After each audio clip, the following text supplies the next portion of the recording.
जय गुरुदेव नमस्ते welcome to Archana Ranjan YouTube channel art of parenting पालने पोषणे कಲೆಯಲ್ಲಿ ಮಕ್ಕಳ ಸ್ಕ್ರೀನ್ ಅಡಿಕ್ಷನ್ ಮೊಬೈಲ್ ಅಡಿಕ್ಷನ್ ಇರ್ಬೋದು, ಟಿವಿ ಅಡಿಕ್ಷನ್ ಇರ್ಬೋದು, ಅಥವಾ ಸೋಷಿಯಲ್ ಮೀಡಿಯಾ ಅಡಿಕ್ಷನ್ ಇರ್ಬೋದು.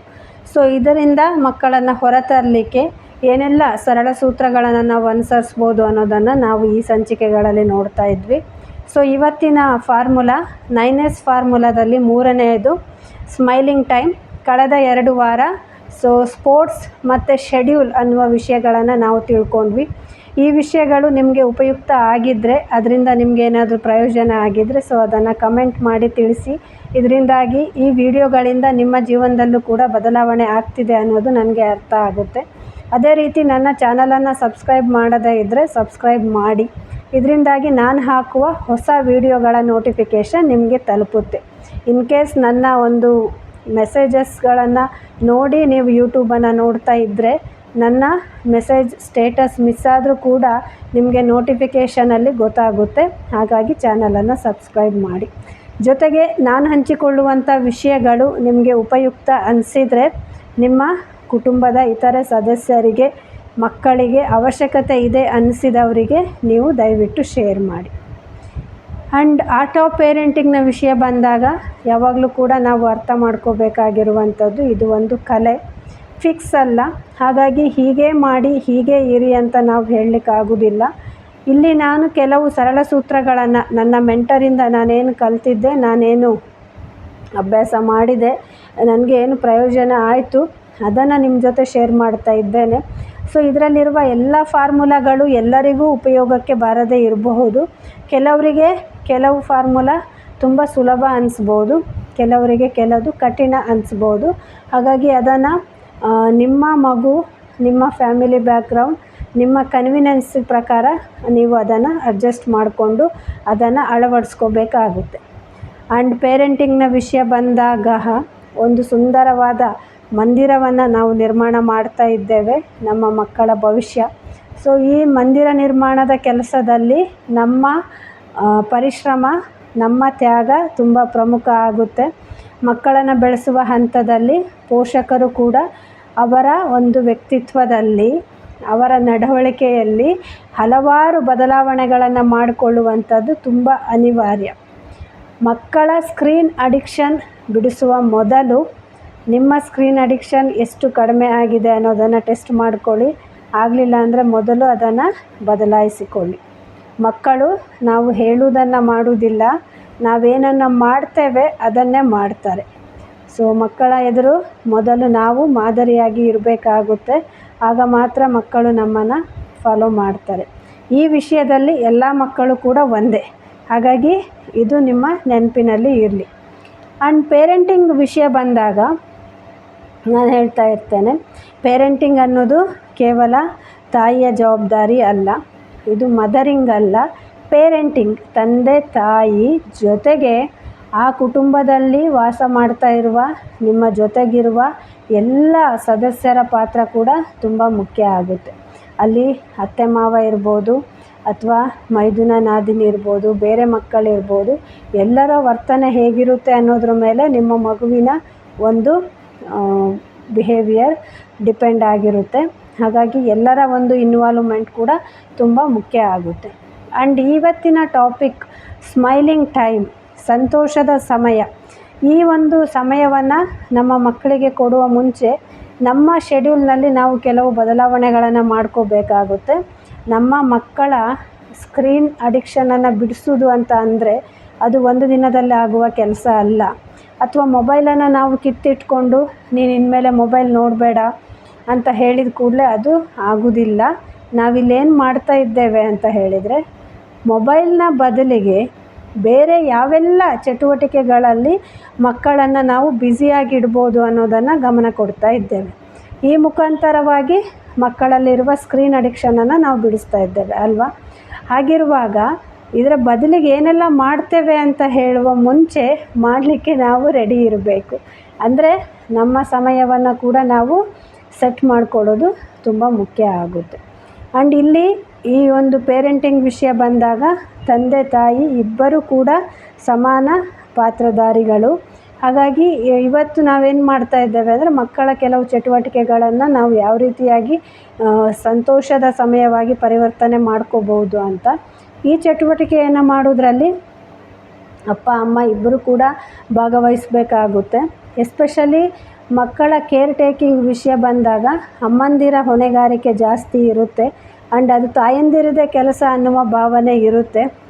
ಎಸ್ಪೆಷಲಿ ಆ ತಾಯಿ ಗೃಹಿಣಿಯಾಗಿದ್ದರೆ, ಅಂದರೆ ಮನೆಯಲ್ಲೇ ಇರುವಂಥವರಾಗಿದ್ದರೆ ಸಂಪೂರ್ಣ ಜವಾಬ್ದಾರಿ ತಾಯಂದಿರ ಮೇಲೆ ಇರುತ್ತೆ. ಆದರೆ ಇದನ್ನು ನಾವು ಸ್ವಲ್ಪ ಬದಲಾಯಿಸ್ಕೋಬೇಕಾಗುತ್ತೆ. ಇತ್ತೀಚಿನ ದಿನಗಳಲ್ಲಿ ಕೆಲವು ಬದಲಾವಣೆ ಆಗಿದೆ, ಆದರೆ ಎಲ್ಲ ಕುಟುಂಬದಲ್ಲೂ ಆಗಿಲ್ಲ, ಇದು ಕೂಡ ನನಗೆ ಗೊತ್ತಿದೆ. ಆ್ಯಂಡ್ ಸುಲಭವಾಗಿ ಬದಲಾಗುವುದಿಲ್ಲ. ಸೊ ಈ ವಿಷಯದಲ್ಲಿ ಪುರುಷರು ಕೂಡ ತಮ್ಮ ಯೋಚನಾ ಲಹರಿಯನ್ನು ಬದಲಾಯಿಸ್ಕೋಬೇಕಾಗುತ್ತೆ. ಜೊತೆಗೆ ಕುಟುಂಬ ಸದಸ್ಯರು ಕೂಡ ಕೆಲವು ಸಲ ತಂದೆಯಂದಿರು ಮಕ್ಕಳ ಏನಾದರೂ ಕೆಲಸಗಳಲ್ಲಿ ಪಾಲ್ಗೊಂಡ್ರೆ, ಮಕ್ಕಳ ಸ್ನಾನ ಮಾಡಿಸೋದು ಅಥವಾ ರೆಡಿ ಮಾಡಿಸೋದು ಈ ಥರದ ವಿಷಯದಲ್ಲಿ ಪಾಲ್ಗೊಂಡಾಗ ಬೇರೆಯವರು ಅಲ್ಲಿ ನೆಗೆಟಿವ್ ಆಗಿ ಕಮೆಂಟ್ ಮಾಡೋದು ಅಥವಾ ಟೀಸ್ ಮಾಡಿ ಮಾತಾಡೋದನ್ನು ಮಾಡುವ ಸಾಧ್ಯತೆಗಳು ಇರುತ್ತೆ. ಈ ಒಂದು ಮನೋಭಾವ ನಮ್ಮಲ್ಲಿ ಬದಲಾಗಬೇಕು. ಮಕ್ಕಳನ್ನು ಬೆಳೆಸುವುದು ಅಂತ ಹೇಳಿದರೆ ಇಬ್ಬರು ಸೇರಿದಾಗ ಮಾತ್ರ. ಇದು ಯಾಕೆ ಇಂಪಾರ್ಟೆಂಟ್ ಅಂತ ಹೇಳಿದರೆ, ಆ ಮಗುವಿಗೆ ಒಂದು ಭದ್ರತೆಯ ಭಾವನೆ ಕೊಡೋದ್ರ ಜೊತೆಗೆ ಸಮಾನತೆಯನ್ನು ಕೂಡ ನಾವು ಕಲಿಸ್ಬೇಕಾಗುತ್ತೆ. ಅಂದರೆ ನನ್ನನ್ನು ಅಪ್ಪ ಅಮ್ಮ ಇಬ್ಬರು ಕೂಡ ಒಂದೇ ರೀತಿ ಪ್ರೀತಿಸ್ತಾರೆ, ನನ್ನ ಎಲ್ಲ ಕೆಲಸ ಕಾರ್ಯಗಳನ್ನು ಇಬ್ಬರು ಸಮಾನರಾಗಿ ಮಾಡ್ತಾರೆ, ಇದು ಕೇವಲ ಅಪ್ಪನ ಕೆಲಸ ಮಾತ್ರ ಅಥವಾ ಅಮ್ಮನ ಕೆಲಸ ಮಾತ್ರ ಅಂತ ಇಲ್ಲ ಅಂತ. ಇದನ್ನು ನಾವು ಮಕ್ಕಳಿಗೆ ಹೇಳಿಕೊಡೋದ್ರಿಂದ ಮುಂದೆ ಅವರು ಕೂಡ ಅದೇ ರೀತಿಯ ಒಂದು ಧೋರಣೆಗಳನ್ನು ಬೆಳೆಸ್ಕೊಳ್ತಾರೆ. ಅದಕ್ಕೆ ಹೇಳೋದು little eyes are watching you ಅಂತ. ಒಂದು ಪುಟಾಣಿ ಕಣ್ಣುಗಳು ನಿಮ್ಮನ್ನು ಗಮನಿಸ್ತಾ ಇರುತ್ತೆ ಅನ್ನೋದು ಯಾವಾಗಲೂ ನಿಮ್ಮ ಗಮನದಲ್ಲಿ ಇರಲಿ. ನಾವು ಬೇರೆಯವರ ಜೊತೆ ಹೇಗೆ ವರ್ತಿಸ್ತೇವೆ, ಯಾವ ರೀತಿ ಅವರಿಗೆ ಗೌರವವನ್ನು ಕೊಡ್ತೇವೆ, ಯಾವ ರೀತಿ ಮಾತಾಡ್ತೇವೆ, ಇದೆಲ್ಲವನ್ನು ಕೂಡ ಮಕ್ಕಳು ನೋಡ್ತಾ ಇರ್ತಾರೆ. ಹಾಗಾಗಿ ಎರಡೂ ಎನರ್ಜಿಯನ್ನು ಬ್ಯಾಲೆನ್ಸ್ ಮಾಡುವಂಥದ್ದು, ಸ್ತ್ರೀ ಪುರುಷ ಮೇಲ್ ಆ್ಯಂಡ್ ಫೀಮೇಲ್ ಎನರ್ಜಿ ಎರಡೂ ಕೂಡ ಇಲ್ಲಿ ತುಂಬ ಇಂಪಾರ್ಟೆಂಟ್. ಹಾಗಾಗಿ ಇಬ್ಬರು ಕೂಡ ಮಕ್ಕಳಿಗೆ ಸಮಾನವಾದ ಒಂದು ಆರೈಕೆಯಲ್ಲಿ ಪಾಲ್ಗೊಳ್ಳುವುದು ಒಂದು ಉತ್ತಮ ಪೇರೆಂಟಿಂಗ್ನ ಉತ್ತಮವಾದಂಥ ಭಾಗ ಆಗಿರುತ್ತೆ. ಇದು ಸಾಮಾಜಿಕ ವಿಷಯ, ಕೌಟುಂಬಿಕ ವಿಷಯ. ಆದರೆ ಮಕ್ಕಳಿಗೋಸ್ಕರ ಈ ಬದಲಾವಣೆಗಳನ್ನು ನಾವು ಮಾಡಲೇಬೇಕಾಗುತ್ತೆ. ನಮ್ಮ ಮನಸ್ಥಿತಿಗಳನ್ನು ನಾವು ಬದಲಾಯಿಸ್ಕೊಳ್ಳೇಬೇಕಾಗುತ್ತೆ. ಸೊ ಇದ್ರ ಬಗ್ಗೆ ಗಮನವನ್ನು ಕೊಡಿ. And next thing, family time ಅಂತ ಹೇಳುವಾಗ ಇಲ್ಲಿ ಕೆಲವೊಂದು ಚಟುವಟಿಕೆಗಳು ಏನಿರುತ್ತೆ ಅದನ್ನು ನಾವು ಒಂದು ಬದಲಾವಣೆಯನ್ನು ಮಾಡಿಕೊಳ್ಳೋದು. ಅಂದರೆ ರೊಟೀನಾಗಿ ಏನು ಮಾಡ್ತೇವೆ ಅದನ್ನು ಸ್ವಲ್ಪ ಪ್ರೀತಿಯಿಂದ ಜೊತೆಗೆ ಫನ್ನಿಯಾಗಿ ಮಕ್ಕಳಿಗೆ ಖುಷಿ ಕೊಡುವ ಹಾಗೆ ಮಾಡೋದು. ಉದಾಹರಣೆಗೆ ಬೆಳಗ್ಗೆ ಮಗು ಎದ್ದ ಕೂಡಲೇ ಅಥವಾ ಮಗು ಏಳಲಿಲ್ಲ ಅಂದರೆ ಮಗುವಿಗೆ ಜೋರು ಮಾಡಿ ಏಳಿಸ್ತೇವೆ. ಯಾಕಂದರೆ ನಮಗೆ ಟೈಮ್ ಆಗ್ತಾ ಇರುತ್ತೆ, ಮಗು ಇನ್ನೂ ಕಣ್ಣು ಬಿಡೋದಿಲ್ಲ ಅಂತ ಹೇಳುವಾಗ, ಈ ಟೈಮ್ ಆಯಿತು ಇನ್ನೂ ಏಳಲಿಲ್ಲ, ಸ್ಕೂಲಿಗೆ ಟೈಮ್ ಆಯಿತು, ಸ್ನಾನ ಆಗೋದು ಯಾವಾಗ, ತಿಂಡಿ ತಿನ್ನೋದು ಯಾವಾಗ, ಏಳೋದು ಯಾವಾಗ, ಈ ರೀತಿ ಮಗುವಿಗೆ ಕಮೆಂಟ್ ಮಾಡ್ಕೊಳ್ತಾ ಏಳಿಸುವ ಬದಲಿಗೆ ಮಗುವನ್ನು ಪ್ರೀತಿಯಿಂದ ಏಳಿಸುವಂಥದ್ದು, ಎದ್ದ ಕೂಡಲೇ ಮಗುವಿಗೆ ಒಂದು ಹಗ್ ಮಾಡುವಂಥದ್ದು, ಮಗುವನ್ನು ಅಪ್ಪಿಕೊಳ್ಳುವಂಥದ್ದು, ಇದು ತುಂಬ ಮುಖ್ಯ ಆಗುತ್ತೆ. ಈ ಹಗ್ ಮಾಡುವಂಥದ್ದನ್ನು, ಸೊ ಅಪ್ಪಿಕೊಳ್ಳೋದನ್ನು, ಅದು ಒಂದು ಭದ್ರತಾ ಭಾವವನ್ನು, ಸಂತೋಷದ ಹಾರ್ಮೋನನ್ನು ಮಕ್ಕಳಲ್ಲಿ ರಿಲೀಸ್ ಮಾಡಲಿಕ್ಕೆ ಹೆಲ್ಪ್ ಆಗುತ್ತೆ. ಮಕ್ಕಳನ್ನು ನಿಮ್ಮ ದಾರಿಗೆ ತಂದುಕೊಳ್ಳಲಿಕ್ಕೆ ಈ ಅಪ್ಪುಗೆ ತುಂಬ ಸಹಾಯ ಮಾಡುತ್ತೆ. ಆ್ಯಂಡ್ ಬೆಳಗ್ಗೆ ಹೇಳ್ತಾನೆ ಮಗುವಿಗೆ ಒಂದು ಖುಷಿಯನ್ನು ಕೊಡುತ್ತೆ. ಇಲ್ಲ ಅಂತ ಹೇಳಿದರೆ ಎಲ್ಲದಕ್ಕೂ ನಖರ ಮಾಡುವಂಥದ್ದು ಇರುತ್ತೆ ಅಲ್ವಾ. ಸ್ನಾನ ಮಾಡುವಂದಾಗ, ಬ್ರಷ್ ಮಾಡುವಂದಾಗ ಮಗು ಹಠ ಮಾಡುವ ಸಾಧ್ಯತೆಗಳು ಇರುತ್ತೆ. ಹಾಗಾಗಿ ಅದರ ಮೂಡನ್ನು ಫ್ರೆಶ್ ಅಪ್ ಮಾಡೋದಕ್ಕೆ ಈ ಒಂದು ಫಾರ್ಮುಲಾ, ಮಗುವನ್ನು ಹಗ್ ಮಾಡೋದು. ನಂತರ ಬ್ರಷ್ ಮಾಡಿಸುವಾಗ, ಸ್ನಾನ ಮಾಡಿಸುವಾಗ, ಪಾಟಿ ಕ್ಲೀನ್ ಮಾಡುವಾಗ, ಸೊ ಇದನ್ನು ಶೇರ್ ಮಾಡಿ ಮಾಡುವಂಥದ್ದು, ಅಪ್ಪ ಅಥವಾ ಅಮ್ಮ ಯಾರಾದರೂ ಒಬ್ಬರು. ಉದಾಹರಣೆಗೆ ಬ್ರಷ್ ಮಾಡುವಾಗ ನಾವು ಬ್ರಷ್ ಮಾಡಿ ತೋರಿಸೋದು ಅಥವಾ ಮಗುವಿನ ಜೊತೆ ಫನ್ ಮಾಡ್ತಾ ತಮಾಷೆಯಾಗಿ ಆ್ಯಕ್ಟಿವಿಟಿಯನ್ನು ಮಾಡುವಂಥದ್ದು, ನೀರನ್ನು ಬಾಯಿಗೆ ಹಾಕಿ ಉಗಿಯುವಾಗ ಸೌಂಡ್ ಮಾಡಿ ತೋರಿಸೋದು, ಸೊ ಖುಷಿಯಾಗುವ ರೀತಿ. ಅದೇ ರೀತಿ ಸ್ನಾನ ಮಾಡುವಾಗ ಶಾಂಪು ಹಾಕುವಾಗ ನೊರೆಯನ್ನು ಕೈಯಲ್ಲಿ ಕೊಟ್ಟು ಆಟ ಆಡಲಿಕ್ಕೆ ಕೊಡೋದು, ಅಥವಾ ಸೋಪಿನ ನೊರೆ ಜೊತೆ ಆಟ ಆಡಿಸ್ತಾ ಸ್ನಾನ ಮಾಡಿಸೋದು. ಈ ಥರ ನಾವು ಮಾಡಿದಾಗ ಆ ಒಂದು ಆ್ಯಕ್ಟಿವಿಟಿಗಳೇನು ನಾವು ಮಾಡಿಸ್ತೇವೆ, ಅದು ಬೆಳಗ್ಗೆ ನಾವು ಮಕ್ಕಳನ್ನು ರೆಡಿ ಮಾಡಲಿಕ್ಕೆ ಅಲ್ಲಿ ಒಂದು ಖುಷಿಯನ್ನು ತರಲಿಕ್ಕೆ ನಾವು ಆ್ಯಕ್ಟಿವ್ ಆಗಿ ಪಾರ್ಟಿಸಿಪೇಟ್ ಮಾಡ್ತಾ ಇದ್ದೇವೆ. ಅದನ್ನೊಂದು ಕೆಲಸ ಅನ್ನುವ ರೀತಿ ಮಾಡದೆ ಅಲ್ಲಿಯೂ ಮಗುವಿಗೆ ಒಂದು ಖುಷಿ ಕೊಡುವ ಹಾಗೆ, ಮಗುವನ್ನು ನಗಿಸುವ ಹಾಗೆ ನಾವು ಮಾಡುವಂಥದ್ದು. ಅದೇ ರೀತಿ ತಿಂಡಿ ತಿನ್ನಿಸುವಾಗ ಅಷ್ಟೇ. ಸೊ ತಿಂಡಿ ತಿನ್ನಿಸುವಾಗ ಅಥವಾ ಮಧ್ಯಾಹ್ನ ಊಟ ಮಾಡಿಸುವಾಗ ಮೊಬೈಲ್ ಟಿ ವಿಯನ್ನು ನಾವು ತುಂಬ ಡಿಪೆಂಡ್ ಆಗ್ತೇವೆ. ಇದು ನಮಗೆ ಸುಲಭ, ಎಸ್ಪೆಷಲಿ ಮಕ್ಕಳಿಗೆ ಯಾರು ಫೀಡ್ ಮಾಡ್ತಾರೆ, ತಾಯಂದಿರು ಅಥವಾ ಯಾರು ಊಟ ಕೊಡುವ ಕೆಲಸ ಯಾರಿಗಿರುತ್ತೆ ಅವರಿಗೆ ಮಕ್ಕಳ ಹಿಂದೆ ಓಡಲಿಕ್ಕೆ, ಅವರನ್ನು ಹೋಲ್ಡ್ ಮಾಡಲಿಕ್ಕೆ ಆಗೋದಿಲ್ಲ ಅನ್ನುವಾಗ ಟಿ ವಿ ಕೊಟ್ಟು, ಟಿ ವಿ ಹಾಕಿಕೊಟ್ಟು, ಕಾರ್ಟೂನ್ ಹಾಕಿಕೊಟ್ಟು, ಮೊಬೈಲನ್ನು ಕೈಯಲ್ಲಿ ಕೊಟ್ಟರೆ ಆ ಕೆಲಸ ಬೇಗ ಆಗುತ್ತೆ, ಮಗು ತಿಂತಾ ಹೋಗುತ್ತೆ, ನಮಗೂ ಒಂದು ಕೆಲಸ ಮುಗಿಯುತ್ತೆ ಅಂತ. ಆದರೆ ನಮ್ಮ ಸ್ವಾರ್ಥಕ್ಕೋಸ್ಕರ, ಅಂದರೆ ನಮಗೆ ಎದ್ದು ಓಡಾಡಲಿಕ್ಕೆ, ಮಗುವಿನ ಹಿಂದೆ ಓಡಲಿಕ್ಕೆ ಆಗೋದಿಲ್ಲ ಅನ್ನೋ ಕಾರಣಕ್ಕೋಸ್ಕರ ನಾವು ಮಗುವಿಗೆ ನಾವಾಗಿಯೇ ಟಿ ವಿ ಅಥವಾ ಮೊಬೈಲ್ನ ಅಡಿಕ್ಷನ್ ಮಾಡಿಸ್ತಾ ಇರ್ತೇವೆ ಅಲ್ವಾ. ಹಾಗಾಗಿ ಇಲ್ಲಿಯೂ ಕೂಡ ಮಕ್ಕಳನ್ನು ಬೇರೆ ರೀತಿಯಾಗಿ ಎಂಗೇಜ್ ಮಾಡುವಂಥದ್ದು, ಸ್ಟೋರಿ ಹೇಳೋದು, ಅಥವಾ ಆಟ ಆಡಲಿಕ್ಕೆ ಕೊಟ್ಕೊಂಡು ಆಟ ಆಡಿಸ್ತಾ ಊಟ ಮಾಡಿಸೋದು, ಅಥವಾ ಹೊರಗಡೆ ಏನಾದರೂ ತೋರಿಸ್ತಾ ಊಟ ಮಾಡೋದು. ಅವ್ರ ಹತ್ರ ಆಟ ಆಡುವ ಕಾರು ಬೈಕ್ ಇದ್ದರೆ ಅದರಲ್ಲಿ ಕೂರಿಸಿ ಅವರನ್ನು ಆಟ ಆಡಿಸ್ತಾ ಅವರಿಗೆ ಬಾಯಿಗೆ ತುತ್ತನ್ನು ಕೊಟ್ಟು ಊಟ ಮಾಡಿಸುವಂಥದ್ದು. ಈ ರೀತಿಯಾಗಿ ರೀಪ್ಲೇಸ್ ಮಾಡುವಂಥದ್ದು. ಒಂದು ಕಡೆ ಕೂತ್ಕೊಂಡು ಒಟ್ಟು ಒಂದು ಮೊಬೈಲನ್ನು ನೋಡಿ ನಾವು ಬಾಯಿಗೆ ಹಾಕಿದ್ದನ್ನು ಮಗು ಯಾವುದೋ ಧ್ಯಾನದಲ್ಲಿ ತಿನ್ನುವ ಬದಲು ಮಗುವಿಗೆ ಮೊಬೈಲ್ನ ಬದಲಿಗೆ ಆಟ ಚಟುವಟಿಕೆಗಳಲ್ಲಿ ಪಾಲ್ಗೊಳ್ಳುವ ಹಾಗೆ ಮಾಡಿ ಮಗುವನ್ನು ಎಂಗೇಜ್ ಮಾಡಲಿಕ್ಕೆ ನಾವು ಪ್ರಯತ್ನವನ್ನು ಮಾಡೋರು ಇದು. ಸೊ ಈ ರೀತಿಯಾಗಿ ಒಂದು ಸ್ಮೈಲಿಂಗ್ ಟೈಮ್ ಅಂತ ಹೇಳ್ತೇವೆ, ಫ್ಯಾಮಿಲಿ ಟೈಮ್ ಆಗಿ ಅದನ್ನು ನಾವು ಬದಲಾಯಿಸ್ಕೊಳ್ಳೋದು ಅಂತ. ಅಥವಾ ಬೆಳಗ್ಗೆಯ ಹೊತ್ತು ಸಾಧ್ಯವಾದರೆ ಊಟ ಮಾಡುವಾಗ ಎಲ್ಲರೂ ಒಟ್ಟಿಗೆ ಕೂತು ಮಾಡುವಂಥದ್ದು. ಸೊ ಎಲ್ಲರೂ ಒಂದೇ ಕಡೆ ಕೂತು ತಿಂಡಿ ತಿನ್ನೋದು ಅಥವಾ ಊಟ ಮಾಡೋದು, ಈ ರೀತಿಯಾಗಿ ಮಾಡಿದಾಗ ಇದು ಕೆಲವು ಸಲ ಕಷ್ಟ. ಅಂದರೆ ಬೆಳಗ್ಗೆಯ ಹೊತ್ತು ಬೇರೆ ಬೇರೆ ಟೈಮ್ ಇರುತ್ತೆ, ಕೆಲವರು ಬೇಗ ಹೋಗಬೇಕು, ಕೆಲವ್ರದ್ದು ಲೇಟು, ಆ ಥರ ಇದ್ದಾಗ ಅಟ್ಲೀಸ್ಟ್ ದಿನಕ್ಕೆ ಒಂದು ಸಲ ಮಧ್ಯಾಹ್ನ ಅಥವಾ ರಾತ್ರಿಯ ಹೊತ್ತಾದರೂ ಎಲ್ಲರೂ ಒಟ್ಟಿಗೆ ಕುಳಿತು ಊಟ ಮಾಡುವಂಥದ್ದು. ಆ್ಯಂಡ್ ಆ ಟೈಮಲ್ಲಿ no T V, no mobile. So T V ಎದುರಿಗೆ ಕೂತ್ಕೊಂಡು ಎಲ್ಲರೂ ಊಟ ಮಾಡುವ ಸಿಸ್ಟಮ್ ನಿಮ್ಮ ಮನೇಲಿ ಏನಿರುತ್ತೆ ಅದನ್ನು ಫಸ್ಟು ಬದಲಾಯಿಸಿ. ಸೊ ಊಟದ ಕೋಣೆಯಲ್ಲೇ ಅಥವಾ ಹಾಲಲ್ಲೇ ಆಗಲಿ ಟಿ ವಿಯನ್ನು ಆಫ್ ಮಾಡಿ ಒಟ್ಟಿಗೆ ಕೂತು ಊಟ ಮಾಡಿ ಮತ್ತೆ ಬೇಕಿದ್ದರೆ ಟಿ ವಿಯನ್ನು ನೋಡುವಂಥದ್ದು ಅಂತ. ಸೊ ಊಟ ಮಾಡುವ ಕ್ರಮ ಇತ್ತೀಚಿನ ದಿನಗಳಲ್ಲಿ ತುಂಬ ಬದಲಾಗಿದೆ. ಮೊದಲೆಲ್ಲ ಇತ್ತು ಒಟ್ಟಿಗೆ ಕೂತು ನೆಲದಲ್ಲಿ ಕೂತು ಒಟ್ಟಿಗೆ ಊಟ ಮಾಡೋದು ಅಂತ. ಈಗ ಟಿ ವಿ ಅಥವಾ ಮೊಬೈಲ್ ಎರಡರಲ್ಲಿ ಒಂದನ್ನು ಇಟ್ಕೊಂಡು ಊಟ ಮಾಡುವಂಥದ್ದು. ಕೆಲವು ಮನೆಗಳಲ್ಲಿ ಆ ಸಂಪ್ರದಾಯ ಇನ್ನೂ ಉಳ್ಕೊಂಡಿದೆ, ದಟ್ಸ್ ಗುಡ್. ಆದರೆ ಹೆಚ್ಚಿನ ಮನೆಯಲ್ಲಿ ಬದಲಾಗಿದೆ. ಸೊ ಅದನ್ನು ಬದಲಾಯಿಸ್ಕೊಳ್ಳಿ. ಇದು ಊಟದ ವಿಷಯದಲ್ಲಿ ನಾವು ಯಾವ ರೀತಿ ಮಾಡ್ಬೋದು ಅಂತ. ಅಥವಾ ಅಲ್ಲೊಂದು ಒಳ್ಳೆಯ ವಾತಾವರಣ, ಅಂದರೆ ಊಟ ನಾವೇನು ಮಾಡ್ತಾ ಇರ್ತೇವೆ ಅದ್ರ ಬಗ್ಗೆ ಮಾತ್ರ ನಮಗೆ ಗಮನ ಇರಬೇಕು, ಅದ್ರ ಬಗ್ಗೆ ಮಾತ್ರ ಫೋಕಸ್ ಇರಬೇಕು. ಸೊ ಆ ಹೊತ್ತಲ್ಲಿ ಟಿ ವಿ ನೋಡಿಕೊಂಡು ಮೊಬೈಲ್ ನೋಡಿಕೊಂಡು ಊಟ ಮಾಡೋದು ಒಳ್ಳೆಯದಲ್ಲ ಅಂತ ಹೇಳಿ. ಜೊತೆಗೆ ಮಕ್ಕಳಿಗೆ ಏನು ಟಿ ವಿಯನ್ನು ನೋಡುವ ವಿಷಯ ಬಂದಾಗ, ಸೊ ಸಂಜೆ ಮಕ್ಕಳು ಸ್ಕೂಲ್ ಬಿಟ್ಟು ಬಂದಾಗ ಬಂದ ಕೂಡಲೇ ಮೊಬೈಲ್ ಹಿಡ್ಕೊಂಡು ಕೂತ್ಕೊಳ್ತಾರೆ, ಕಾರ್ಟೂನ್ ನೋಡ್ಕೊಂಡು ಕೂತ್ಕೊಳ್ತಾರೆ. ಆ ಥರ ಇದ್ದಾಗ ಅವರಿಗೆ ಹೊರಗಡೆ ಆಟ ಆಡಿಸುವಂಥದ್ದು, ಅವರ ಜೊತೆಯಲ್ಲಿ ನಾವು ಆಟ ಆಡುವಂಥದ್ದು, ಅಥವಾ ಅವರೇನು ಚಟುವಟಿಕೆಗಳನ್ನು ಮಾಡ್ತಾರೆ ಅಲ್ಲಿ ನಾವು ಇರುವಂಥದ್ದು.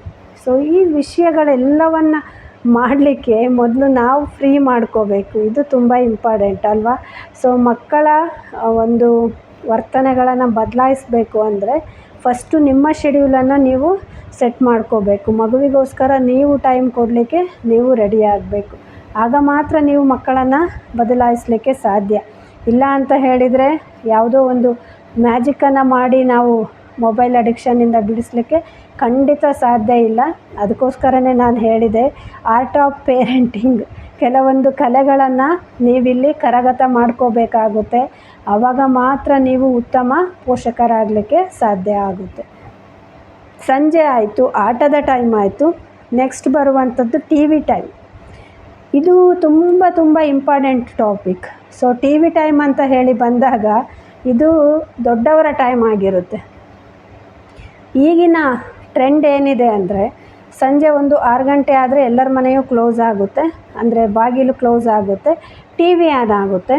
ಸೊ ಕೆಲವರು ಮನೆಯಲ್ಲಿ ಎಲ್ಲರೂ ಕೂತ್ಕೊಂಡು ಧಾರಾವಾಹಿಯನ್ನು ನೋಡುವಂಥ ಸೀನ್ ಇರುತ್ತೆ ಅಲ್ವಾ. ಆ ಥರದ್ದು ಹವ್ಯಾಸ ನಿಮ್ಮ ಮನೇಲಿದ್ದರೆ ಮೊದಲು ಅದನ್ನು ಸ್ಟಾಪ್ ಮಾಡಿ.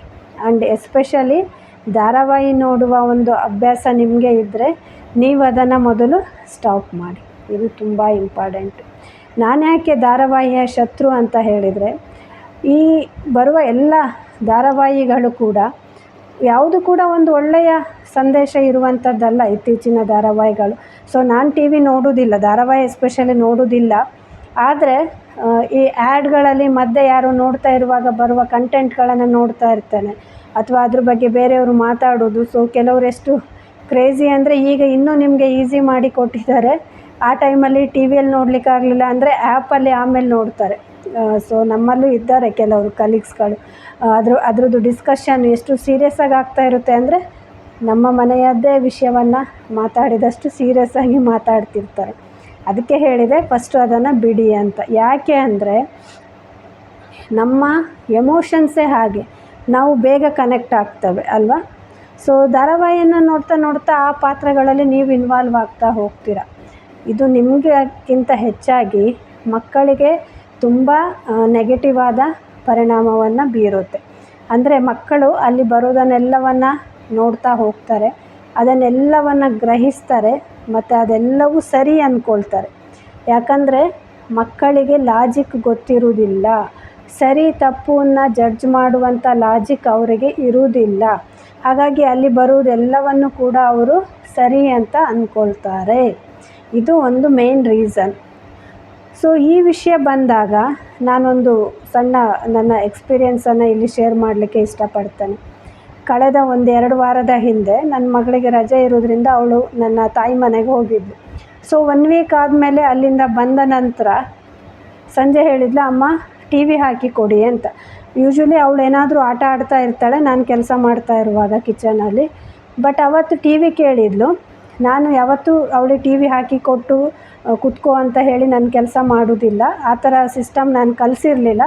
ಬಟ್ ಅಲ್ಲಿ ಹೋಗಿ ಬಂದ ನಂತರ ಬದಲಾಗಿದೆ. ಹಾಗಾಗಿ ಟಿ ವಿ ಕೇಳಿದ್ಲು, ಏನಿರ್ಬೋದು ನೋಡೋಣ ಏನು ಮಾಡ್ತಾಳೆ ಅಂತ ಟಿ ವಿ ಆನ್ ಮಾಡಿದೆ.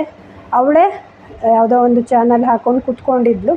ನನಗೊಂದು 10 ನಿಮಿಷದ ಕೆಲಸ ಇತ್ತು ಕಿಚನಲ್ಲಿ. ಸೊ ಅದನ್ನು ಮುಗಿಸಿ ನಾನು ಈಚೆ ಬಂದೆ. ಮುಗಿಸಿ ಬಂದಾದಮೇಲೆ ಟಿ ವಿಯನ್ನು ಆಫ್ ಮಾಡಿ ಊಟ ಕೊಡ್ತಾಯಿದ್ದೆ. ಸೊ ಅವಳಿಗೆ ಊಟ ಕೊಡುವಾಗ ಅವತ್ತಿನ ಏನಾದರೂ ವಿಷಯದ ಬಗ್ಗೆ ಮಾತಾಡ್ತಾ, ಸ್ಕೂಲಲ್ಲಿ ಏನಾಯಿತು ಆ ಥರದ ಮಾತು, ಅಥವಾ ನನ್ನ ಡ್ಯೂಟಿಯ ಬಗ್ಗೆ ಅವಳು ಕೇಳ್ತಾ ಇರ್ತಾಳೆ. ಸೊ ಅದನ್ನು ನಾನು ಸ್ಟೋರಿ ಟೈಪಲ್ಲಿ ಹೇಳ್ತಾ ಇರ್ತೇನೆ. ಆ್ಯಂಡ್ ಕೆಲವು ಸಲ ಅವಳಿಗೆ ಏನಾದರೂ ಬಿಹೇವಿಯರಲ್ಲಿ ಚೇಂಜ್ ಮಾಡಬೇಕು ಅನಿಸಿದರೆ ನಾನು ಅದನ್ನು ಸ್ಟೋರಿ ಕ್ರಿಯೇಟ್ ಮಾಡಿ ಹೇಳ್ತೇನೆ. ಅಂದರೆ ಸ್ಟೋರಿಯ ಮುಖಾಂತರ ಹೇಳಿ ಅದು ತಪ್ಪು ಅನ್ನುವ ರೀತಿ ಹೇಳ್ತಾ ಇರ್ತೇನೆ. ಸೊ ಇದು ನಮ್ಮ ಊಟದ ಸಮಯದ ಆ್ಯಕ್ಟಿವಿಟಿಗಳು. ಇದಾಗ್ತಾ ಇರುವಾಗ ಅವಳು ಹೇಳಿದ್ಲು, ನನ್ನ ತಮ್ಮನ ಹೆಂಡತಿಗೆ, ಅವಳು ಅತ್ತೆ ಅಂತ ಕರೀತಾಳೆ, ಅಮ್ಮ ಅತ್ತೆ ಒಳ್ಳೆಯವರಲ್ಲ, ನನಗೆ ಅತ್ತೆ ಬೇಡ ಅಂದ್ಲು. ನನಗೆ ಸ್ವಲ್ಪ ಡೈಲಾಗ್ ಯಾಕೋ ವಿಚಿತ್ರ ಅನ್ನಿಸ್ತು. ಅವಳು ಯಾವತ್ತೂ ಹಾಗೆ ಇನ್ನೊಬ್ಬರ ಬಗ್ಗೆ ಕಮೆಂಟ್ ಮಾಡೋದಿಲ್ಲ. ಯಾಕೆ ಹಾಗೆ ಹೇಳ್ತಿದ್ದಾಳೆ, ಏನಾಯಿತು ಅತ್ತೆ ಅಂದರೆ ನಿಂಗೆ ಅವ್ರ ಜೊತೆ ತುಂಬ ಅಟ್ಯಾಚ್ಮೆಂಟ್ ಉಂಟು, ಅತ್ತೆ ಅಂದರೆ ತುಂಬ ಇಷ್ಟ ಅಲ್ಲ. ಇಲ್ಲ, ಅತ್ತೆ ಒಳ್ಳೆಯವರಲ್ಲ ಅಂತೆ, ಬೇಡ ಅಂದ್ಲು. ಸೊ ಅದನ್ನು ಸ್ವಲ್ಪ ಹೆಚ್ಚು ಚರ್ಚೆ ಮಾಡಿ ಕೇಳಿದ ನಂತರ ನನಗೆ ಅನ್ನಿಸ್ತು ಅದು ಆ ಒಂದು 10 ನಿಮಿಷದ ಹಿಂದೆ ಧಾರಾವಾಹಿಯಲ್ಲಿ ಬಂದ ಒಂದು ಮೆಸೇಜ್ ಆಗಿತ್ತು. ಅಲ್ಲಿ ಅತ್ತೆ ಮತ್ತು ಅಮ್ಮ ಚಿಕ್ಕಮ್ಮ ಈ ಥರದ್ದೇನೋ ಸೀನ್ ಬಂದಿದೆ. ಅಲ್ಲೊಂದು ಮಗುವು ಇದೆ ಆ ಧಾರಾವಾಹಿಯಲ್ಲಿ. ಸೊ ಆ ಮಗು ಏನೋ ವಿಷಯಕ್ಕೆ ಅವರ ಅತ್ತೆ ಮತ್ತು ಆ ಮಗುವಿಗೆ ಹರ್ಟ್ ಮಾಡಿದ ಅನ್ನೋ ಕಾರಣಕ್ಕೆ ಮಗು ತನ್ನ ತಾಯಿ ಹತ್ರ ಹೇಳ್ತಾ ಇದೆ, ನನಗೆ ಅತ್ತೆ ಬೇಡ ಅಮ್ಮ, ಅತ್ತೆ ಒಳ್ಳೆಯವರಲ್ಲ ಅಂತ. ಇವಳು ಅದೇ ಡೈಲಾಗನ್ನು ಕಾಪಿ ಮಾಡ್ತಾ ಇದ್ದಾಳೆ ಅಂತ ನಂಗೆ ಗೊತ್ತಾಯಿತು. ಸೊ ಓಕೆ, ಅದಕ್ಕೆ ನಾನು ಉತ್ತರವನ್ನು ಕೊಟ್ಟು ಅದನ್ನು ಅಲ್ಲೇ ಸರಿ ಮಾಡಿಸಿದೆ. ಮತ್ತೊಂದು ಸ್ವಲ್ಪ ಹೊತ್ತಾದ ನಂತರ, ಊಟ ಆದ ನಂತರ ಅವಳು ಆಟ ಆಡ್ತಾ ಇದ್ಲು ಗೊಂಬೆ ಜೊತೆ. ನಾನು ನಂದೇನೋ ಪುಸ್ತಕ ಓದ್ತಾ ಇದ್ದೆ. ಅವಳು ಗೊಂಬೆ ಜೊತೆ ಆಟ ಆಡುವಾಗ ಏನು ಮಾಡ್ತಾಳೆ ಅಂದರೆ, ಆ ಗೊಂಬೆಯನ್ನು ಅವಳಿಗೇನಾದರೂ ವಾಶ್ರೂಮ್ ಹೋಗ್ಲಿಕ್ಕಿದ್ರೆ ಎಲ್ಲಾದರೂ ಹೋಗ್ಲಿಕ್ಕಿದ್ರೆ ಗೊಂಬೆಯನ್ನು ತಂದು ನನ್ನ ಹತ್ರ ಇಡ್ತಾಳೆ, ನನಗೆ ಹೇಳ್ತಾಳೆ ಮತ್ತು ಗೊಂಬೆಗೆ ಹೇಳಿ ಹೋಗ್ತಾಳೆ. ಅವಳು ಅದನ್ನು ಮಕ್ಕಳ ಜೊತೆ ಆಟ ಆಡಿದಾಗೆ ಆಡ್ತಾಳೆ ಗೊಂಬೆ ಜೊತೆ. ಸೊ ಗೊಂಬೆಗೆ ಹೇಳಿದ್ಲು, ನೀನು ನನ್ನನ್ನು ಯಾವಾಗಲೂ ಅವಳು ಅತ್ತೆ ಅನ್ನೋದು, ಅವಳು ಗೊಂಬೆಯ ಅಮ್ಮ, ನಾನು ಅತ್ತೆ ಅಂತ. ನೀನು ಅತ್ತೆ ಜೊತೆ ಇರು, ನಾನೀಗ ಬರ್ತೇನೆ ಅಂತ ಹೇಳೋವಳು ಯಾವಾಗಲೂ. ಅವತ್ತು ಹೇಳಿದ್ಲು, ಇಲ್ಲ ಇಲ್ಲ ಅತ್ತೆ ಅಂದವಳು ತಕ್ಷಣ ಅವಳ ಡೈಲಾಗನ್ನು ಚೇಂಜ್ ಮಾಡಿದ್ಲು. ಅತ್ತೆ ಬೇಡ, ಅತ್ತೆ ಒಳ್ಳೆಯವರಲ್ಲ, ನೀನು ಅತ್ತೆ ಜೊತೆ ಇರೋದು ಬೇಡ, ನಿನ್ನ ಚಿಕ್ಕಮ್ಮನ ಜೊತೆ ಇರು, ಇದು ನಿನ್ನ ಚಿಕ್ಕಮ್ಮ ಅಂದ್ಲು. ಆ್ಯಂಡ್ ನನಗೂ ಕೂಡ ನನ್ನ ಪಾತ್ರವನ್ನು ಬದಲಾಯಿಸಿದ್ದೀನಿ ಅಂತ ಹೇಳಿದ್ಲು. ಅಮ್ಮ ನೀನು ಚಿಕ್ಕಮ್ಮ ಅಲ್ಲ, ಸಾರಿ ನೀನು ಅತ್ತೆ ಅಲ್ಲ, ನೀನು ಇವತ್ತಿಂದ ಗೊಂಬೆಗೆ ಅಮ್ಮ, ಚಿಕ್ಕಮ್ಮ, ಅತ್ತೆ ಅಲ್ಲ ಅಂತ. ಸೊ ನನಗೆ ಹಿಂದೆ ಆದ ಸೀನ್ ನೆನಪಿತ್ತು, ಆದರೂ ನೋಡೋಣ ಅಂತ ಕೇಳಿದೆ, ಯಾಕೆ ಅಲ್ಲ ಮತ್ತೆ ಸೇಮ್ ಡೈಲಾಗನ್ನು ಹೇಳಿದ್ಲು. ಅತ್ತೆ ಒಳ್ಳೆಯವರಲ್ಲ, ನಾನು ಅವಾಗ ಹೇಳಲಿಲ್ವಾ ಟಿ ವಿಯಲ್ಲಿ, ಅವಳು ಪಾಪು ಹೇಳಿದ್ಲು ಅತ್ತೆ ಒಳ್ಳೆಯವರಲ್ಲ ಅಂತ, ಅದಕ್ಕೆ ನೀನು ಅತ್ತೆ ಆಗೋದು ಬೇಡ, ನೀನು ಚಿಕ್ಕಮ್ಮ ಆಗು, ನಾನು ಚಿಕ್ಕಮ್ಮನ ಹತ್ರ ಗೊಂಬೆನ ಇಟ್ಟು ಹೋಗ್ತೇನೆ ಅಂತ ಹೇಳಿ ಗೊಂಬೆಗೆ ಹೇಳಿ ನೀನು ಚಿಕ್ಕಮ್ಮನ ಹತ್ರ ಇರು, ನಾನು ವಾಶ್ರೂಮ್ ಹೋಗಿ ಬರ್ತೇನೆ ಅಂತ ಹೋದ್ಲು. ಇದು ಜನರಲ್ ಆಗಿ ನೋಡುವಾಗ ಮಗುವಿನ ಒಂದು ಆಟ ಅಂತ ನಾವು ಸುಮ್ಮನೆ ಆಗ್ಬೋದು, ಆದರೆ ಅದರ ಹಿಂದೆ ಅವಳು ಗ್ರಹಿಸಿದ ಆ ವಿಷಯ ಇದೆ ಅಲ್ಲ, ಆ ಧಾರಾವಾಹಿಯಲ್ಲಿ ಬಂದ ಆ ಮಾತು, ಎಸ್ಪೆಷಲಿ ಮಕ್ಕಳ ವಿಷಯದಲ್ಲಿ, ಅಲ್ಲಿ ಮಕ್ಕಳೇ ಇದ್ದರೆ ಅದನ್ನು ಇನ್ನೂ ಹೆಚ್ಚು ಗ್ರಹಿಸ್ತಾರೆ ಅವರು. ಸೊ ಅಲ್ಲಿ ಆ ಸಣ್ಣ ಮಗು ತನ್ನ ಸೀರಿಯಲಲ್ಲಿ ಏನು ಕಮೆಂಟನ್ನು ಹೇಳಿದೆ, ಅತ್ತೆ ಒಳ್ಳೆಯವರಲ್ಲ, ಅಮ್ಮ ಚಿಕ್ಕಮ್ಮನೇ ನಂಗೆ ಬೇಕು ಅಂತ ಏನು ಹೇಳಿದೆ, ಅದನ್ನೇ ಅವಳು ಸತ್ಯ ಅಂದ್ಕೊಂಡು, ಸೊ ಅದನ್ನು ಮೈಂಡಿಂದ ತೆಗಿಲಿಕ್ಕೆ, ಅದನ್ನು ಚೇಂಜ್ ಮಾಡಲಿಕ್ಕೆ ನಾನು ಸ್ವಲ್ಪ ಸರ್ಕಸನ್ನು ಮಾಡಬೇಕಾಯಿತು. ಅದಕ್ಕೆ ಬೇರೆ ಬೇರೆ ಕತೆಗಳನ್ನು ಹೇಳಿ ನಾನು ಅದನ್ನು ಸರಿ ಮಾಡಿದೆ, ಅದು ಸೆಕೆಂಡರಿ. ಬಟ್ ಅವಳು ಹೇಳಿದ್ರಿಂದ ನನಗೆ ಗೊತ್ತಾಯಿತು, ನಾನು ಅದನ್ನು ಅವಳ ಥಾಟ್ ಪ್ರೋಸೆಸ್ಸನ್ನು ಚೇಂಜ್ ಮಾಡಿದೆ. ಬಟ್ ಎಲ್ಲವನ್ನು ಮಕ್ಕಳು ನಮಗೆ ಅಲ್ಲಿ ಹೇಳುವುದಿಲ್ಲ, ಅವತ್ತೇ ಹೇಳುವುದಿಲ್ಲ ನೀವು ಚೇಂಜ್ ಮಾಡಲಿಕ್ಕೆ, ಬಟ್ ಅವರು ಅದನ್ನು ಗ್ರಹಿಸಿರ್ತಾರೆ. ಅಲ್ಲಿ ಬರುವ ಆ ಎಮೋಷನ್ಸ್ಗಳನ್ನು ಅವರೊಳಗೆ ಅದನ್ನು ಇಟ್ಕೊಳ್ತಾ ಹೋಗ್ತಾರೆ, ಅದನ್ನೇ ಅವರು ಸತ್ಯ ಅಂದ್ಕೊಳ್ತಾ ಹೋಗ್ತಾರೆ. ಸೊ ಇದು ತುಂಬ ಇಂಪಾರ್ಟೆಂಟ್ ಕಾನ್ಸೆಪ್ಟ್. ಸೊ ಈ ನನ್ನ ಎಕ್ಸ್ಪೀರಿಯೆನ್ಸನ್ನು ನಾನಿಲ್ಲಿ ಶೇರ್ ಮಾಡೋಕ್ಕಿಂತ ಮುಂಚೆಯಿಂದನೂ ಈ ಕಾನ್ಸೆಪ್ಟ್ ನನಗೆ ಗೊತ್ತುಂಟು. ಹಾಗಾಗಿ ನಾನು ಸೀರಿಯಲ್ಸ್ ಅಥವಾ ಕೆಲವು ಮೂವೀಸ್ಗಳನ್ನೆಲ್ಲ ಹಾಕೋದಿಲ್ಲ. ಆ ಥರ ಮೂವಿ ಏನಾದರೂ ನೋಡ್ತಾ ಇದ್ದರೂ ಆ ಥರದ್ದು ಸೀನ್ಗಳು ಬಂದಾಗ, ಫೈಟಿಂಗ್ ಸೀನ್, ಜಗಳ ಆಡುವಂಥದ್ದು ಅಥವಾ ಒಂಥರ ಹಾರರ್ ಅದೆಲ್ಲ ಬಂದರೆ ನಾವು ಚೇಂಜ್ ಮಾಡ್ತೇವೆ. ಸೊ ಕಾಮಿಡಿ ಏನಾದರೂ ಇದ್ದರೆ ಮಾತ್ರ ನೋಡೋದು, ಇಲ್ಲಾಂದರೆ ಯೂಶ್ವಲಿ ಟಿ ವಿ ನಾನು ನೋಡೋದಿಲ್ಲ, ಅವಳಿಗೆ ಅಭ್ಯಾಸ ಕೂಡ ಮಾಡಿಸಿಲ್ಲ. ಸೊ ಇದಕ್ಕೋಸ್ಕರ ಹೇಳುವಂಥದ್ದು, ಸೀರಿಯಲ್ಸ್ಗಳಿಂದ ನೀವು ಏನು ಒಳ್ಳೆಯ ಸಂದೇಶಗಳನ್ನು ಖಂಡಿತ ತಗೊಳ್ಳಿಕ್ಕೆ ಸಾಧ್ಯ ಇಲ್ಲ. ಮುಂಚೆ ಇತ್ತು ಕೆಲವೆಲ್ಲ, ರಾಮಾಯಣ, ಮಹಾಭಾರತ, ಜೈ ಹನುಮಾನ್ ನಮ್ಮ ಟೈಮ್ಗಳಲ್ಲಿ ಇದ್ದ ಸೀರಿಯಲ್ಗಳು, ಅಥವಾ ಅಲ್ಲಿ ನಮಗೆ ಹಿಸ್ಟಾರಿಕಲ್ ಏನೋ ಸಿಗ್ತಾಯಿತ್ತು, ಅಥವಾ ಕೆಲವು ಒಳ್ಳೆಯದು. ಸೊ ನನಗಿವತ್ತು ನೆನಪಿದೆ, ಆವಾಗ ಹಿಂದಿಯಲ್ಲಿ ಒಂದು ಸೀರಿಯಲ್ ಬರ್ತಾಯಿತ್ತು. ಸೊ ನೋಡ್ತಿದ್ದೆ ನಾನು ಅದನ್ನು, ಮೌಂಟ್ ಎವರೆಸ್ಟ್ ಕ್ಲೈಂಬಿಂಗ್ ಬಗ್ಗೆ. ಸೊ ಅದು ಹೇಗಿರುತ್ತೆ, ಆ ಜರ್ನಿ ಹೇಗಿರುತ್ತೆ, ಅದನ್ನೇ ಫೋಕಸ್ ಮಾಡಿ ಅದರ ಟ್ರೈನಿಂಗ್ ಹೇಗಿರುತ್ತೆ ಅನ್ನುವಂಥದ್ದು. ಸೊ ಈ ಥರ ವಿಷಯಗಳಿದ್ದಾಗ ಓಕೆ, ನಮಗೊಂದು ಒಳ್ಳೆ ಮಾಹಿತಿ ಅಲ್ಲಿ ಸಿಕ್ಕುತ್ತೆ. ಇಲ್ಲದಿದ್ದರೆ ಅದು ನಮ್ಮ ಮಕ್ಕಳ ಮೈಂಡನ್ನು ತಪ್ಪು ದಾರಿಗೆ ತೆಗೆದುಕೊಂಡು ಹೋಗಲಿಕ್ಕೆ ಕಾರಣ ಆಗುತ್ತೆ. ಸೊ ಇದಕ್ಕೋಸ್ಕರ ನಾವೇನು ಮಾಡ್ಬೋದು ಅಂತ ಹೇಳಿದರೆ, ಒಳ್ಳೆಯ ಡಾಕ್ಯುಮೆಂಟ್ರಿಗಳನ್ನು ಅಲ್ಲಿ ರೀಪ್ಲೇಸ್ ಮಾಡುವಂಥದ್ದು. ಡಾಕ್ಯುಮೆಂಟ್ರಿ ಅಂತ ಹೇಳಿದರೆ ಧಾರಾವಾಹಿ ಅಥವಾ ಮೂವಿಯ ಬದಲಿಗೆ ನ್ಯಾಷನಲ್ ಜಿಯೋಗ್ರಫಿಕ್, ಅನಿಮಲ್ ಏನು ವೈಲ್ಡ್ ಲೈಫ್ ಚಾನಲ್ಗಳಿದೆ ಅಂಥದ್ದನ್ನು ಹಾಕುವಂಥದ್ದು, ಅಥವಾ ಕೆಲವು ಸಾಕ್ಷ್ಯಚಿತ್ರಗಳು ಅಂತ ಹೇಳಿ ಮಾಡಿರ್ತಾರೆ, ಪರಿಸರವನ್ನು ಉಳಿಸುವ ಬಗ್ಗೆ ಅಥವಾ ಪ್ರಾಣಿ ಪಕ್ಷಿಗಳನ್ನು ರಕ್ಷಣೆ ಮಾಡುವ ಬಗ್ಗೆ, ಅಥವಾ ಅನಾಥಾಶ್ರಮಗಳು, ಅಥವಾ ಯಾವುದೋ ಒಂದು ಒಳ್ಳೆಯ ಸಾಮಾಜಿಕ ಚಟುವಟಿಕೆ, ಸಮಾಜಕ್ಕೆ ಕೊಡುಗೆಯನ್ನು ಕೊಡುವ ಬಗ್ಗೆ ಸಂದೇಶ ಇರುವಂಥದ್ದು, ಯಾವ ರೀತಿ ಒಳ್ಳೆಯದನ್ನು ಮಾಡ್ಬೋದು ಅನ್ನುವ ಕೆಲವು ಸಾಕ್ಷ್ಯಚಿತ್ರಗಳಂತಲೇ ಇರುತ್ತೆ. ಸೊ ಆ ಥರದನ್ನು ಹಾಕಿದಾಗ, ಎಸ್ಪೆಷಲಿ ಸ್ವಲ್ಪ ದೊಡ್ಡ ಮಕ್ಕಳಿದ್ದರೆ, ಅಂದರೆ ಟೀನೇಜರ್ಗಳಿದ್ದಾಗ, ಅವರಿಗೆ ನಾವೊಂದು ಒಳ್ಳೆಯ ಮೆಸೇಜನ್ನು ಕಲಿಸಲಿಕ್ಕೆ, ಒಳ್ಳೆಯ ಸಂಸ್ಕಾರವನ್ನು ಕಲಿಸಲಿಕ್ಕೆ, ಅಂದರೆ ನಮ್ಮ ಮುಖಾಂತರ ಸಮಾಜಕ್ಕೆ ನಾವು ಯಾವ ಕೊಡುಗೆಯನ್ನು ಕೊಡಬಹುದು, ಏನು ಒಳ್ಳೆಯದನ್ನು ಮಾಡ್ಬೋದು ಅನ್ನೋದನ್ನು ಕಲಿಸಲಿಕ್ಕೆ ಈ ಒಂದು ಟಿ ವಿ ಟೈಮನ್ನು ನಾವು ಉಪಯೋಗಿಸ್ಕೋಬಹುದು ಅಂತ ಹೇಳ್ತಾರೆ. ಜೊತೆಗೆ ಆ ಟಿ ವಿಯನ್ನು ನೋಡುವಾಗ ಕಾಮಿಡಿ ಶೋಗಳನ್ನು ನೋಡೋದು, ಇಲ್ಲೂ ಕೂಡ ಸ್ವಲ್ಪ ಕೇರ್ಫುಲ್ಲಾಗಿರಬೇಕು. ಕೆಲವು ಕಾಮಿಡಿ ಶೋಗಳು ತುಂಬ ವಲ್ಗರ್ ಟಾಪಿಕ್ಗಳನ್ನು ತಗೊಂಡು ಮಾಡಿರ್ತಾರೆ ಅವರ ಟಿ ಆರ್ ಪಿಗೋಸ್ಕರ. ಸೊ ಆ ಥರದನ್ನೆಲ್ಲ ಇದ್ದರೆ ಮಕ್ಕಳ ಎದುರಿಗೆ ಹಾಕುವಂಥದ್ದು ಅದು ಇನ್ನೂ ಮುಜುಗರವನ್ನು ಮಾಡುತ್ತೆ. ಸೊ ಬೆಟರ್ ಅದನ್ನು ಹಾಕದೇ ಇರುವಂಥದ್ದು. ಅಥವಾ ಈ ಟಿ ವಿ ಟೈಮಲ್ಲಿ ಮಕ್ಕಳನ್ನು ಆಟ ಆಡಿಸ್ತಾ ಅಥವಾ ಅವರನ್ನು ತೊಡೆ ಮೇಲೆ ಮಲಗಿಸ್ಕೊಂಡು ಅವರಿಗೆ ಒಂದು ಕಂಫರ್ಟ್ ಇದನ್ನು ಕೊಟ್ಟು ಎಲ್ಲರೂ ಒಟ್ಟಿಗೆ ಕುಳಿತು ನೋಡುವ ಹಾಗಿರುವಂತಹ ಕಾರ್ಯಕ್ರಮವನ್ನು ನೋಡುವಂಥದ್ದು. ಮಕ್ಕಳು ಮೊಬೈಲನ್ನು ಹಿಡ್ಕೊಳ್ಳೋದನ್ನು ತಪ್ಪಿಸಲಿಕ್ಕೆ ಆ್ಯಂಡು ಬೇಡದಿದ್ದದನ್ನು ನೋಡಲಿಕ್ಕೆ. ಸೊ ಕೆಲವು ಮನೆಯಲ್ಲಿ ಹೇಗಿರುತ್ತೆ ಅಂದರೆ, ಈಗ ಟಿ ವಿ ಕಡಿಮೆ, ಯಾಕಂದರೆ ಎಲ್ಲರ ಕೈಯಲ್ಲೂ ಮೊಬೈಲ್ ಇರುತ್ತೆ. ಒಬ್ಬೊಬ್ಬರಿಗೆ ಒಂದೊಂದು ಟಿ ವಿ ಅಂದರೆ ಮಕ್ಕಳಿಗೆ ಅವರ ಕಾರ್ಟೂನ್ ನೋಡಲಿಕ್ಕೆ ಮಕ್ಕಳ ಬೆಡ್ರೂಮಲ್ಲಿ ಒಂದು, ಹಾಲಲ್ಲಿ ಒಂದು, ಸೀರಿಯಲ್ ನೋಡುವವರಿಗೆ ಒಂದು, ಆ ಥರದ ಫೆಸಿಲಿಟಿಗಳಿದ್ದಂಥ ಮನೆಗಳನ್ನು ಕೂಡ ನಾನು ನೋಡಿದ್ದೇನೆ. ಬಟ್ ಅದರ ಬದಲಿಗೆ ಒಬ್ಬರು ಮೊಬೈಲ್ ಹಿಡ್ಕೊಂಡು ಕೂತ್ಕೊಳ್ಳೋದು, ಒಬ್ಬರು ಟಿ ವಿ ನೋಡೋದು, ಇನ್ನೊಬ್ಬರು ಸೀರಿಯಲ್ ನೋಡೋದು, ಮತ್ತೊಬ್ಬರು ಕಾರ್ಟೂನ್ ನೋಡುವ ಬದಲು ಅದನ್ನು ಫ್ಯಾಮಿಲಿ ಟೈಮ್ ಆಗಿ ಬದಲಾಯಿಸ್ಕೊಂಡು ಸ್ಕ್ರೀನ್ ಅವಾಯ್ಡ್ ಮಾಡೋದ್ರ ಜೊತೆಗೆ ಅಲ್ಲಿ ಫನ್ನನ್ನು, ಒಂದು ಕ್ವಾಲಿಟಿ ಟೈಮನ್ನು, ಒಳ್ಳೆಯ ಸಂದೇಶವನ್ನು ಮಕ್ಕಳಿಗೆ ಕೊಡಲಿಕ್ಕೆ ನಾವು ಉಪಯೋಗಿಸ್ಕೋಬಹುದು ಅಂತ. ಇದನ್ನು ನಾವು ಹ್ಯಾಪಿ ಟೈಮ್ ಆಗಿ ಪರಿವರ್ತನೆ ಮಾಡ್ಬೋದು, ಸ್ಮೈಲಿಂಗ್ ಟೈಮ್ ಆಗಿ ಅಂತ. ನಮ್ಮ ಪ್ರತಿಯೊಂದು ಆ್ಯಕ್ಟಿವಿಟಿಯ ಇಂಟೆನ್ಷನ್ ಏನು ಅಂದರೆ, ಮೊಬೈಲ್ ಹಿಡ್ಕೊಂಡು ಕೂತ್ಕೊಳ್ಳುವ ಬದಲಿಗೆ ಬೇರೆ ಆ್ಯಕ್ಟಿವಿಟಿಗಳನ್ನು ಮಾಡುವಂಥದ್ದು. ಆ್ಯಂಡ್ ಆ ಆ್ಯಕ್ಟಿವಿಟಿಗಳು ಮಕ್ಕಳಿಗೆ ನಮ್ಮಿಂದ ಖುಷಿ ಮತ್ತು ಅದು ಫ್ಯಾಮಿಲಿಯ ಎಲ್ಲರ ಇನ್ವಾಲ್ವ್ಮೆಂಟಿಗೆ ಸಹಾಯ ಮಾಡುವ ರೀತಿ ನಾವು ಮಾಡ್ತಾ ಹೋಗುವಂಥದ್ದು ಅಂತ. ಇದು ತುಂಬ ಮುಖ್ಯ ಆಗುತ್ತೆ. ಹಾಗಾಗಿ ಈ ಆ್ಯಕ್ಟಿವಿಟೀಸ್ಗಳನ್ನು ಮಾಡಲಿಕ್ಕೆ ನಿಮ್ಮ ಮೈಂಡ್ಸೆಟ್ ಬದಲಾಯಿಸ್ಕೊಳ್ಳೋದು ತುಂಬ ಮುಖ್ಯ. ಆ್ಯಂಡ್ ನಿಮ್ಮ ಶೆಡ್ಯೂಲ್ ಕೂಡ ತುಂಬ ಮುಖ್ಯ ಆಗುತ್ತೆ. ಜೊತೆಗೆ ಫ್ಯಾಮಿಲಿ ಮೆಂಬರ್ಸ್ ಇನ್ವಾಲ್ವ್ಮೆಂಟ್ ಇನ್ನೂ ಇಂಪಾರ್ಟೆಂಟ್ ಆಗುತ್ತೆ. ನೀವು ಮಕ್ಕಳಿಗೇನೋ ಒಳ್ಳೆಯ ಡಾಕ್ಯುಮೆಂಟ್ರಿ ಹಾಕಿ ತೋರಿಸ್ಬೇಕು ಅಂದರೆ ಮನೇಲಿದ್ದ ಇನ್ನೊಬ್ಬರಿಗೆ ಯಾರಿಗೂ ಟಿ ವಿ ನ್ಯೂಸ್ ಬೇಕಿರುತ್ತೆ, ಇನ್ನೊಬ್ಬರಿಗೆ ಯಾರಿಗೂ ಸೀರಿಯಲ್ ಬೇಕಾಗಿರುತ್ತೆ. ಸೊ ಅಲ್ಲಿ ಇನ್ನೊಂದು ಥರದ ಇಶ್ಯೂಸ್ ಸ್ಟಾರ್ಟ್ ಆಗುತ್ತೆ. ಹಾಗಾಗಿ ಇದನ್ನು ಫಾಲೋ ಮಾಡಲಿಕ್ಕೆ ನಾನು ಹೇಳಿದ ಹಾಗೆ ಪ್ರತಿಯೊಂದು ಮನೆಯ ಪರಿಸರ ಮತ್ತು ನಿಮ್ಮ ಫ್ಯಾಮಿಲಿಯಲ್ಲಿ ಇರುವ ಸದಸ್ಯರ ಮೈಂಡ್ಸೆಟ್ ಯಾವ ರೀತಿ ಇದೆ ಅನ್ನೋದ್ರ ಮೇಲೆ ಡಿಪೆಂಡ್ ಆಗಿರುತ್ತೆ.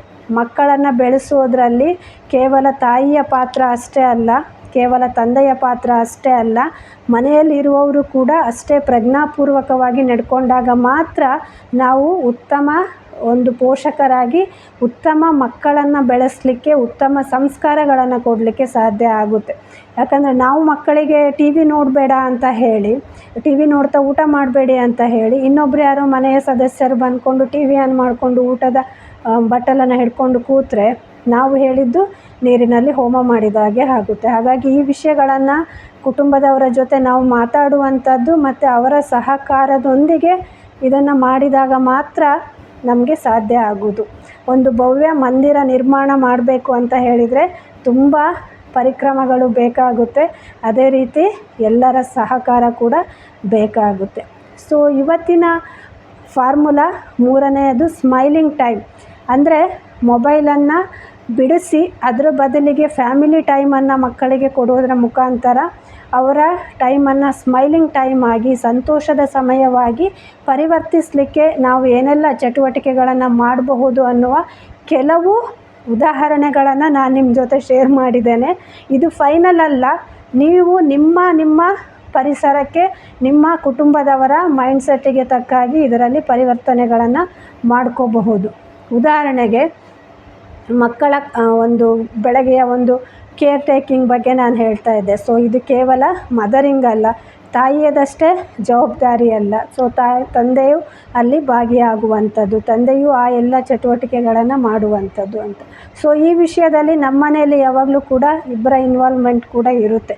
ಎಸ್ಪೆಷಲಿ ಮಾರ್ನಿಂಗ್ ಟೈಮ್ ನನ್ನ ತುಂಬ ಬ್ಯುಸಿ ಶೆಡ್ಯೂಲ್ ಇರುತ್ತೆ. ನನ್ನ morning classes, practice classes, spiritual practices ಅದೆಲ್ಲ ಆದ ನಂತರ ಬ್ರೇಕ್ಫಾಸ್ಟ್, ಲಂಚ್ ರೆಡಿ ಮಾಡಿ ಡ್ಯೂಟಿಗೆ ಹೋಗಬೇಕಾಗಿರೋದ್ರಿಂದ ಅವಳ ಮಾರ್ನಿಂಗ್ ಬಾತ್ ಇರ್ಬೋದು, ಬ್ರಷ್ ಮಾಡಿಸೋದಿರ್ಬೋದು, ರೆಡಿ ಮಾಡೋದು. ಸೊ ಈ ಎಲ್ಲ ಆ್ಯಕ್ಟಿವಿಟಿಯನ್ನು ಕೂಡ ಅವಳ ತಂದೆಯ ಜೊತೆಯೇ ಆಟ ಆಡಿಕೊಂಡೇ ಅದನ್ನು ಮಾಡುವಂಥದ್ದು. ಅಥವಾ ಒಟ್ಟಿಗೆ ದೀಪ ಹಚ್ಚೋದು, ಒಟ್ಟಿಗೆ ಶ್ಲೋಕವನ್ನು ಹೇಳಿ ಆಮೇಲೆ ತಿಂಡಿ ತಿನ್ನುವಂಥದ್ದು. ಸೊ ಈ ಎಲ್ಲ ಅಭ್ಯಾಸಗಳನ್ನು ನಾವೇನು ಮಾಡ್ತೇವೆ ಅದನ್ನು ನೋಡಿಯೇ ಮಕ್ಕಳು ಕಲಿತಾರೆ. ಮಕ್ಕಳನ್ನು ಬೆಳೆಸುವಾಗ ಪ್ರತಿ ಕ್ಷಣದಲ್ಲೂ ನಮಗೆ ನೆನಪಿರಬೇಕಾಗಿರುವಂಥದ್ದು, ಮಕ್ಕಳು ನಾವು ಹೇಳೋದ್ರಿಂದ ಬದಲಾಗೋದಿಲ್ಲ. ನಾವೇನನ್ನು ಮಾಡ್ತೇವೆ ಅದನ್ನೇ ಅವರು ಮಾಡ್ತಾರೆ ಹೊರತು ನಾವು ಹೇಳಿದ್ದನ್ನು ಅವರು ಮಾಡೋದಿಲ್ಲ. ಹಾಗಾಗಿ ನೀವೇನು ಮಾಡ್ತಿದ್ದೀರಾ ಅನ್ನೋದನ್ನು ಫಸ್ಟು ಅವಲೋಕನ ಮಾಡ್ಕೊಳ್ಳಿ. ಮಕ್ಕಳನ್ನು ಬದಲಾಯಿಸಬೇಕು ಅಂದರೆ ಮೊದಲು ನೀವು ನಿಮ್ಮನ್ನು ಬದಲಾಯಿಸ್ಕೊಳ್ಳಿಕ್ಕೆ ತಯಾರಾಗಿ. ಆ್ಯಂಡ್ ನಿಮ್ಮಲ್ಲಿ ಎಷ್ಟು ಬದಲಾವಣೆ ಆಗಿದೆ ಮತ್ತು ನಿಮ್ಮ ಮಕ್ಕಳನ್ನು ಎಷ್ಟು ಬದಲಾಯಿಸಿದ್ದೀರಾ ಅನ್ನೋದನ್ನು ದಯವಿಟ್ಟು ಕಮೆಂಟ್ ಮಾಡಿ ತಿಳಿಸಿ. ಇದು ಒನ್ ವೇ ಕಮ್ಯುನಿಕೇಷನ್ ಆದರೂ ಕೂಡ ನಿಮ್ಮ ಇಂಟ್ರ್ಯಾಕ್ಷನ್, ನಿಮ್ಮ ಫೀಡ್ಬ್ಯಾಕ್ ತುಂಬ ಇಂಪಾರ್ಟೆಂಟ್ ಆಗುತ್ತೆ. I am not A expert. ನಾನು ಕೊಡುವ ಕೆಲವು ಸಜೆಷನ್ಗಳು ನನ್ನ ಕೋಚಿಂದ, ನನ್ನ ಅನುಭವದಿಂದ ನಾನು ಕೊಡುವಂಥದ್ದು. ಅದರಲ್ಲಿ ಏನಾದರೂ ನಿಮಗೆ ತಪ್ಪು ಅನಿಸಿದರೆ ನಿಮ್ಮ ಫೀಡ್ಬ್ಯಾಕನ್ನು ಖಂಡಿತವಾಗಿಯೂ ಕೊಡಿ. ನಾನು ಕೂಡ ಅದನ್ನು ಫಾಲೋ ಮಾಡ್ತೇನೆ. ಅಥವಾ ಇನ್ನೂ ಏನಾದರೂ ಈ ವಿಷಯದಲ್ಲಿ ನಿಮಗೆ ಹೇಳಬಹುದು ಅನಿಸಿದರೆ ದಯವಿಟ್ಟು ಕಮೆಂಟ್ ಮಾಡಿ.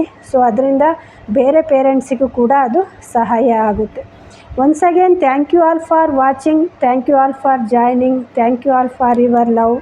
ಜೈ ಗುರುದೇವ್. ನಮಸ್ತೆ.